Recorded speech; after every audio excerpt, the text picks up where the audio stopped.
Hi friends, அனைவருக்கும் வணக்கம். எனக்கு ஒரு 2-3 நாளுக்கு முன்னாடி ஒரு கசப்பான அனுபவம் வந்துச்சு, நேர்ந்தது. அதை பற்றி நான் வீடியோ போடுறேன். பாருங்க, உங்களோட கருத்துக்களை சொல்லுங்க. சரியா? நான் வந்து ஆஃபீஸ் போகிறதுக்கு கேப் புக் பண்ணிட்டு எங்கள் வீட்டில் இருந்து கேபில் போயிட்டு இருந்தேன். அங்கே சென்னையில் தான் இது. சென்னையில் ஒரு இடத்துல கன்ஜஸ்டட் ஏரியாவில் அந்த ஏரியாவில் வந்துட்டு லாரி வந்து மாட்டிக்கிச்சு. அதனால ரொம்ப டிராஃபிக் ஆயிடுச்சு. டிராஃபிக் ஆனதுனால ஒன்றுமே மூவ் பண்ண முடியல. அதுக்கு நான் மார்னிங் வந்துட்டு நிறைய தண்ணி குடிச்சிட்டு போயிட்டேன். டேப்லெட் எடுத்துக்கிறதுனால கொஞ்சம் தண்ணி இதுவாகிடுச்சு. டைம் ஆனதுனால எல்லாம் ஒரு டென்ஷன் ஆகிடுச்சு எனக்கு. அதனால வந்து யூரின் பாஸ் பண்ணணும்னு தோணுச்சு எனக்கு. அதுக்கு அர்ஜென்ட்டாக வேற எனக்கு பாருங்க, மூவ் பண்ண முடியல, வண்டி மூவ் பண்ண முடியல, இது பண்ண முடியல. சரி, கொஞ்சம் எங்கள் டிரைவர் என்ன பண்ணாரு, டிரைவர் ப்ரோ வந்து என்ன பண்ணாருன்னா, சரி இங்கே பப்ளிக்கு இது என்னது பெட்ரோல் பங்க்ல விடுறா மேடம், நீங்கள் அங்கே போயிட்டு வாங்க அப்படின்னு சொன்னார். அங்கே இருக்கிற petrol bunk first petrol bunk போனோம். அந்த பெட்ரோல் பங்க்ல வந்துட்டு இடமே சின்னது. லேடிஸு ஜென்ஸு தனித்தனியாக வராங்க. எல்லாரும் வண்டியில் பெட்ரோல் போடுறதுக்கு வருவாங்க, அர்ஜென்ட்டாக இருக்கும், வயசானவங்க வருவாங்க, எல்லாம் பண்ணுவாங்க. அப்போ வந்துட்டு எல்லாருக்கும் ஒரு சில இதில் வந்து எல்லாருக்கும் ஒரே டாய்லெட்டாக இருந்து அதுக்குள்ளே காலை எடுத்து வைக்க முடியாது அப்படின்னு சொல்லிட்டாங்க. எனக்கு நீங்கள் போகாதீங்க, வாமிட் பண்ணிடுவீங்க அப்படின்னு சொல்லிட்டாங்க. எனக்கும் கண்ட்ரோல் பண்ண முடியல. திருப்பி என்ன பண்ணுறது, அடுத்த பெட்ரோல் பங்கு போய் பார்த்தோம். அதில் வந்து அதுவும் அப்படிதான் இருக்குது. திருப்பி 3வது பெட்ரோல் பங்கு போனோம். அங்கே போனால் வந்து அது வந்து குறுகலாக இருக்குது, இடம் சின்னதாக இருக்குது, அதுக்குள்ளே போகவே முடியாது. இப்போ இது வந்துட்டு வயசானவங்க வருவாங்க, இல்லை முடியாதவங்க வருவாங்க. அப்போ அவங்க எப்படி போகணும்? காமனாக ஒரு இடத்துல வைக்கணும் இல்லையா? மறைச்சு பின்னாடி ஒரு சின்ன கேட் போட்டு அது ஒன்று. அதில் வந்து ஒரு ஆள் கூட போக முடியாது. சப்போஸ் ஹேண்டிகேப்டெல்லாம் வந்தாங்கன்னா அவங்க எப்படி போவாங்க? எதை பிடிச்சி போவாங்க? அதெல்லாம் ரொம்ப கஷ்டம் தானே இது.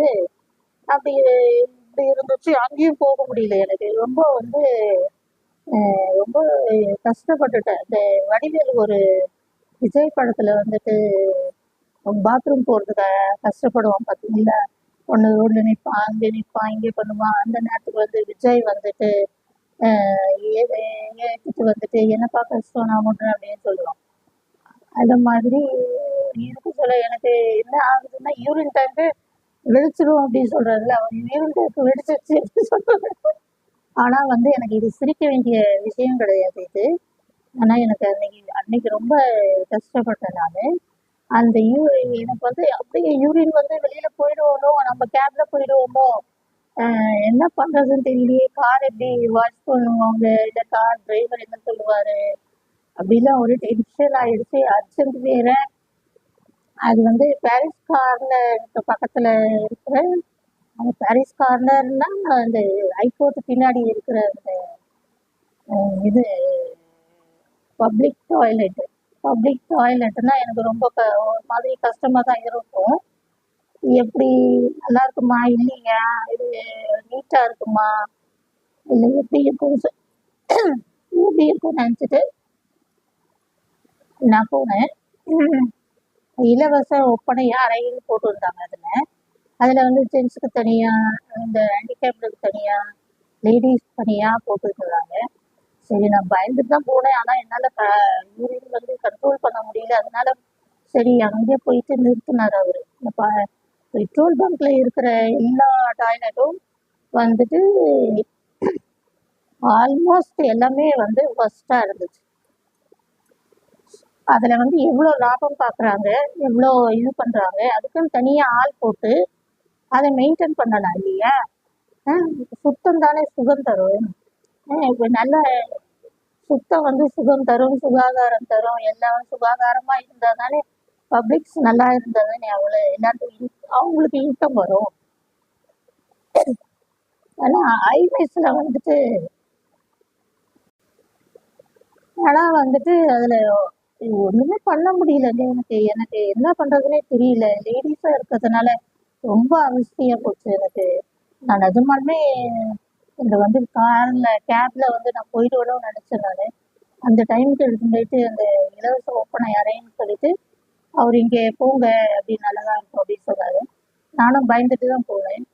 ஆனா வந்துட்டு அங்க வந்து அவ்வளோ கிளீனா இருந்ததுங்க. ஒண்ணுமே சொல்ல முடியாது. கிளீனா அவ்வளோ நீட்டா வச்சிருந்தாங்க. அங்கே போயிட்டு யூரின் பாஸ் பண்ண முடிஞ்சு போய் பாஸ் பண்ணிட்ட பிறகுதான் எனக்கு மூச்சே வந்தது. அவ்வளோ கஷ்டப்பட்டுட்டேன் நான்.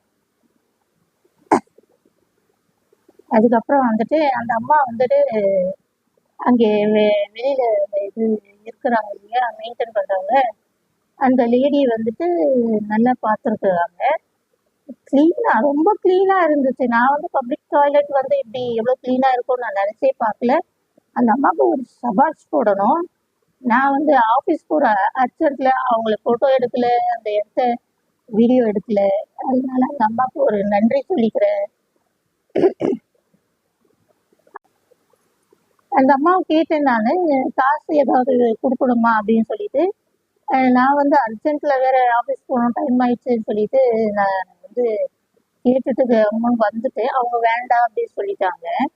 அதுக்கு பரவாயில்ல. ஆனால் ரொம்ப நீட்டாக இருந்தது.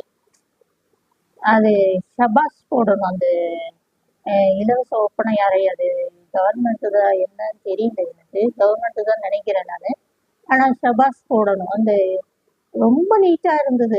அந்த லேடிஸ்க்குலாம் வந்து அர்ஜென்ட்னா எங்கே எப்படி வெளியில் போவாங்க? ஜென்ஸாவது ஓரளவு எப்படியாவது வெளியில் போயிட்டு வந்துடுவாங்க. லேடிஸ் எப்படி போக முடியும்? நல்லா அப்புறம் தான் மூச்சு விட்டுட்டு அதுக்கப்புறம் நான் அந்த அம்மா தேங்க்ஸ் சொல்லிட்டு நான் கிளம்பிட்டேன். ஷபாஸ் ஷபாஸ் இலவச ஒப்பனை அறை அந்த அம்மாவுக்கு ஷபாஸு. ஆனால் அதில் ஒரு இது இருக்கு, குறை இருக்கு. என்ன குறைன்னா, அந்த ஹேண்டிகேப்டாக வரவங்களுக்கு வந்துட்டு அந்த இது வந்துட்டு பூட்டி வைக்காத ஜென்ஸ் எல்லாம் வந்து யூஸ் பண்ணுறாங்க, எல்லாரும் யூஸ் பண்ணுறாங்க. அது வந்துட்டு ஹேண்டிகேப்பு வரும்போது அவங்களுக்கு யூஸ் பண்ண முடியாது. அதுக்கு அந்த அம்மா கிட்ட கேட்டதுக்கு அவங்க என்ன சொன்னாங்கன்னா, இல்லைம்மா அவங்க ரேராக வருவாங்க, எப்பாவது ஒருத்தர் வருவாங்க, அதனால நான் வந்து அலோவ் பண்ணேன் அப்படின்னு சொன்னாங்க. சரி, ஓகே, அலோவ் பண்ணது ஓகே. ஆனால் வந்து இதை யூஸ் பண்ணுறவங்க வந்து நல்லா கரெக்டாக உடைக்காம இல்லை க்ளீனாக நல்லா யூஸ் பண்ணால் நல்லா இருக்கும்னு நான் நினைக்கிறேன். அதுக்கப்புறம் இது இந்த ஹைவேஸ்ல இருக்கிற பெட்ரோல் பங்க்லாம் ஓரளவுக்கு இல்லை, நீட்டாகவே இருக்குதுன்னு நினைக்கிறேன் நான். சென்னையில் இருக்கிற, சென்னைன்னு சொல்ல முடியாது, எல்லா டிஸ்ட்ரிக்ட் என்னன்னு தெரியல எனக்கு. சென்னையில் இருக்கிற வந்து பெட்ரோல் பங்க்லாம் ரொம்ப ஒர்ஸ்ட்டாக இருக்குது. என்ன பண்ணுறதுனே தெரியாது. அவங்களுக்கு தனியாக வந்து மெயின்டைன் பண்ணணும், அப்போ தான் சுத்தமாக இருக்கும். ப்ரைவேட்டுலாம் எப்படி சுத்தமாக மெயின்டைன் பண்ணுறாங்க? இதுவும் வந்து அவங்க நல்ல லாபம் பார்க்குறாங்க இல்லையா?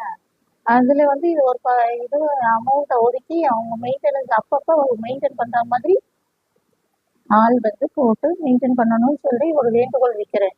நான் ரொம்ப லேடிஸ் ரொம்ப இந்த காலத்தில் வந்துட்டு 30 வயசுலேயே வந்து சுகரு எல்லாமே வந்துடுது எல்லாருக்கும். அதனால வந்து அடிக்கடி யூரின் பாஸ் பண்ணுறதா இருந்தால் என்ன பண்ண முடியும்? லேடிஸ்க்கு தனியாக வந்து ஜென்ஸுக்கு தனியாக வந்து யூஸ் பண்ண மாதிரி கட்டணும்னு நான் வேண்டுகோள் வச்சுக்கிறேன். இது இனிமேலாவது கொஞ்சம் மெயின்டைன் பண்ணுங்கன்னு சொல்லி நான் தாழ்மையோடு கேட்டுக்கிறேன். ஏன்னா ரொம்ப இது கஷ்டப்பட்டுட்டேன் நான் அன்னைக்கு. திருப்பியும் சொல்லிக்கிறேன், நான் இலவச ஒப்பனை அறைக்கு ஒரு சபாஷ், அந்த அம்மாவுக்கு ஒரு சபாஷ். பாய், தேங்க்யூ. இதை பற்றி ஏதாவது கருத்து சொல்லணும்னா நீங்களும் சொல்லுங்கள்.